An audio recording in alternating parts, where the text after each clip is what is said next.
मैं हूँ एक बच्चा मजदूर, बचपन से हूँ कोसों दूर। सुबह से काम पे जाता हूँ, शाम को वापस आता हूँ। मैं भी पढ़ना चाहता हूँ, आगे बढ़ना चाहता हूँ।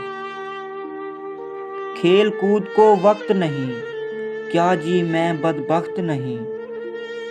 चाहता हूँ वो बारे लूँ, हम सन यारों से खेलूँ। लेकिन क्या कर सकता हूँ, दिन भर काम पे रहता हूँ। किसी से दिल की बात कहूँ, कब तक मैं खुद पे रोऊं।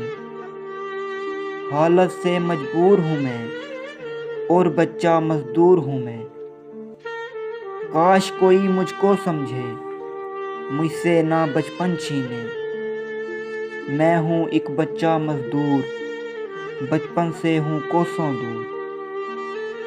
सुबह से काम पे जाता हूँ, शाम को वापस आता हूँ। मैं भी पढ़ना चाहता हूँ, आगे बढ़ना चाहता हूँ। मैं हूँ एक बच्चा मजदूर, बचपन से हूँ कोसों दूर।